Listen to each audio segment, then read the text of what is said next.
ሰላም ጤና ይስጥልኝ እንደምን አላችሁ ልጆች። ራስን በራስ ማስተማሪያ ትምህርት ቤት ወይም ደግሞ ሰልፍ ኤዱኬሽን ስኩልስ ሳብስክራይብ እያደረጋችሁ ለጓደኞቻችሁ ይህንን ሚዲያ እንዲቀላቀሉና ይህን ቻናል ሳብስክራይብ እያደረጉ ሌሎች እንዲያደርሱ አድርጉ።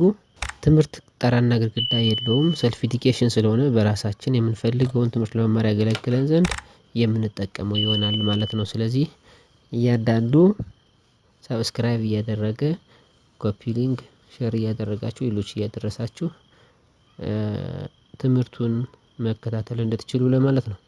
ከዚህ በተጨማሪ እኔን ማግኘት ለምትፈልጉ ከታች በተቀመጡ ቁጥሮች ማግኘት ይቻላል። በኦንላይን ለመማር የዋትስአፕ ሊንክ፣ የኢሞ ሊንክ እና የቴሌግራም ሊንክ አስቀምጫለሁ። ከዚህ በተጨማሪ ደግሞ በ0918161388 ኦንላይን ትምህርቱን መከታተል ትችላላችሁ። የኦንላይን ትምህርት መስጠት ስለጀመርን አበረታቱን፣ ሳብስክራይብ አድርጉ።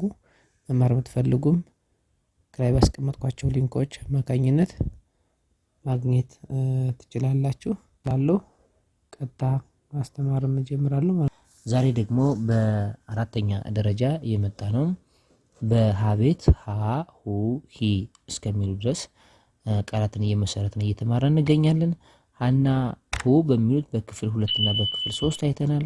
ዛሬ በክፍል 4 የምናየው ደግሞ በሶስተኛ ደረጃ የሚገኘው ሀሁ ሂ የምትባለው ፊደል ላይ የሚመሰረቱ ቃላትንና እስከነ ትርጉማቸው ድረስ እናያለን። ለም በተመሳሳይ ለሉ ሊ የምትባለው ፊደል ላይ የሚመሰረቱ ቃላትና ትርጉም እንመለከታለን። ወደ መ ስንመጣ ሚ ላይ ሶስተኛ ፊደል ናት። ሶስተኛ ፊደል መ ሙ ሚ በሚ የሚመሰረቱ ቃላትና ሚን የመጀመሪያ ፊደል እያደረጉ የሚመሰረቱ ቃላትን እናያለን። በአራተኛ ደረጃ ሰ ቤት ያሉትን ሰ ሱ ሲ ሲ ላይ ያሉትን ደግሞ በተመሳሳይ በሲ የሚጠሩ ቃላትና በሲ ሊመሰረቱ የሚችሉ ቃላትን እስከ የትርጉማቸው ድረስ እናያለን ማለት ነው። እስከ ትርጉማቸው የምናይበት ምክንያት ያንን ነገር ለመግለጽ ስንፈልግ የምንጠቀምበትን ቃልና የምንጠቀምበትን ፊደል ለይተን ለመጻፍ እንዲያገለግለን ነው። በዚህ ትምህርት ቃላት መመስረት ብቻ ሳይሆን በዛውም እንዴት እንደሚጻፍና በምን መንገድ መጻፍ እንደምንችል የሚያሳይ ስለሆነ እሱን በደንብ እንከታተላለን ማለት ነው። ውድ የዚህ ቻናል ተከታታዮቻችን ሼር፣ ኮፒ ሊንክ እያደረጋችሁ ሌሎችም አድርሱና ሳብስክራይብ እንዲያደርጉ ቻናላችን በደንብ እናሳድገው። በደንብ የምንፈልገውን ዓላማ ከግብ እናድርስና ትምህርቶቹንም እያጠናከርን እንሄዳለን ማለት ነው። እንግዲህ ወደ ሶስተኛው ፊደል ከፊደላት ውስጥ የመጀመሪያው ሀ ቤት ሆኖ ሀ ሁ ሂ በሶስተኛ ፊደል ሊመሰረቱ የሚችሉ ቃላትን ስንጀምር ሂ በመጀመሪያ ሂድ ነው። ትእዛዝ ስንሰጥ ከሆነ ቦታ እንዲሄድ ትእዛዝ ስንሰጠው ሂድ ብለን እናዝዛለን ማለት ነው። ሁለተኛ ሂዱ እንላለን።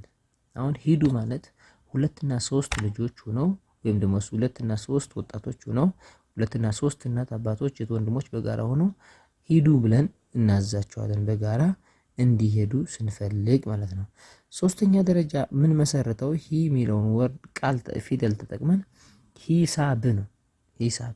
ሂሳብ ማለት ቁጥር ወይም የገንዘብ ስሌትን ልንማርበት የምንችል የትምህርት አይነት ሂሳብን ስንጽፈው ሂሳብ ብለን በዚህ መልክ እንጽፋለን። ወይም ደግሞ ሂሳብ ማለት ማስላት፣ መደመር፣ መቀነስ፣ ማባዛት ማለት ስለሆነ ይሄንን ስንገልጽ ሂሳብ ነው ወይም ደግሞ ሂሳብ እየተሰራ ነው እንላለን ማለት ነው። በአራተኛ ደረጃ ልጆች ሀ ሁ ሂን ተጠቅመን በሂ ልንመሰረተው የምንችል አራተኛው ቃል ሂደት ነው። ሂደት ነገር ለመከወን ለመፈጸም የምናደርገው ጉዞ ማለት ሂደት የሚለውን ቃል ስለሚተካልን ሂደት ብለን እንመሰርታለን ማለት ነው። በአምስተኛ ደረጃ የምንመሰርተው ቃል ሂያጅ ይሆናል። ሂያጅ ማለት የሚሄድ ወይም መንገደኛ ማለት ነው። ሌላ በሁለተኛ ደረጃ የሚገኘው ፊደል ለሉ ሊ። ሁለተኛ ከሚገኘው ፊደል ውስጥ ሶስተኛዋ ፊደል ደግሞ ሊ ትባላለች። በለቤት ያሉ የለዘሮች በሙሉ ሊ ትባላለች። ሶስተኛ ዘር ናት። ስለዚህ ሊ የመጀመሪያው ሊጥ የሚል ቃል መመስረት እንችላለን። ሊጥ ማለት ለዳቦ ወይም ለእንጀራ የተቦካ ዱቄት ሊጥ ብለን ስለምንጠራው ዱቄቱን ዱቄት አንለውም። በውሃ ከተበጠበጠ ወይም ከተቦካ በኋላ የሚመጣው የሚሰጠው ስም ሊጥ ይሆናል ማለት ነው። ሊጥ ይሆናል። ሊን ተጠቅመን በሁለተኛ ደረጃ ልንመሰረተው የምንችለው ቃል ደግሞ ሊቅ ይሆናል። ሊቅ ማለት ከፍተኛ እውቀት ያለው ሰው ወይም ምሁር ከሆነ የሆነ ሰው ሊቅ ነው። አበበ ሊቅ ነው። አለሙ ጎበዝ ነው፣ ጭንቅላቱ ሊቅ ነው፣ በጭንቅላቱ አስተሳሰቡ ሊቅ ነው ልንል እንችላለን ማለት ነው። በሶስተኛ ደረጃ የምንመሰርተው ሊቀ መንበር ማለት ነው። ሊቀ መንበር ሊ አያችኋት ፊደሏ የመጀመሪያ ፊደሎች በሙሉ ቤት ወይም የለዘር ሶስተኛዋ ናት። በአራተኛ ደረጃ ሊን ተጠቅመን የምንመሰርተው ቃል ሊባኖስ ነው። ብዙዎቻችን እናውቀዋለን። የሀገር ስም ነው። መካከለኛ ምስራቅ ሀገር የምትገኝ ሊባኖስ የምትባል ሀገር አለች። እሷን ሀገር ስሟን ስንጽፍ ሊባኖስ ብለን እንጽፋለን ማለት ነው። ሊባኖስ። በመጨረሻና በአምስተኛ ደረጃ በሊዘር ወይም ደግሞ ሊ ብለን ሊቤት ላይ የምናገኛት ሊስት ነው። ሊስት ለምሳሌ ሊስት ማለት ዝርዝር፣ ለምሳሌ የገበያ ዝርዝር ሊሆን ይችላል፣ ቅደም ተከተል ሊሆን ይችላል። እና ዝርዝር ማለት ሊስት የምትለዋን እንመሰርታለን ማለት ነው። እነዚህ ሊጥ፣ ሊቅ፣ ሊቀመንበር፣ ሊባኖስ፣ ሊስት ብለን የመዘገብናቸው ነገሮች የሚፈጠርናቸው ቃሎች መነሻ ፊደላቸው የለዘር ሶስተኛው ሊ ይሆናል ማለት ነው። ውድ ተመልካቾቻችን ቪዲዮ ከተመቻችሁ ላይክ፣ ኮሜንት እያደረጋችሁ ቀጥሉ። ላይክ ኮሜንት ስታደርጉ ሼር ስታደርጉ ሌላው የሚደርሰውና መማር ያልቻሉ በቤታቸው ውስጥ አማርኛ ቋንቋን መናገር መጻፍ እንዲችሉ ክህሎታቸውን እንዲያዳብሩ ስለሚያግዝ ሼር አድርጉላቸው። በዛውም ሳብስክራይብ እያደረግን ቻናላችንን እናሳድግና ምንፈልገውን ትምህርት በደንብ እንስጥበት መማማር እንድንችል እናድርገው። ሳብስክራይብ ስታደርጉ የደወል ምልክቷን መጫናችሁን በዛውም እንዳትረሱ ማለት ነው። ሚዛን ማለት ክብደትን መጠንን መለኪያ ነው። ሚዛን ማለት መጠነ ቁስን የምንለካበት ወይም ክብደትን የምንለካበትን ነገር ምን ብለን እንጠራዋለን? ሚዛን። ስለዚህ ያንን ስሙን ለመጻፍ ሚ የምትለዋን ፊደል እንጠቀማለን ማለት ነው። በሁለተኛ ደረጃ የመሰረትነው እና ሚን የመጀመሪያ አድርገን የመሰረትነው ቃል ወይም ደግሞ ያዘጋጀነው ቃል ሚስጥር ነው። ሚስጥር ይታወቃል። ሚስጥር ለማንም ሰው መካፈል አይችልም።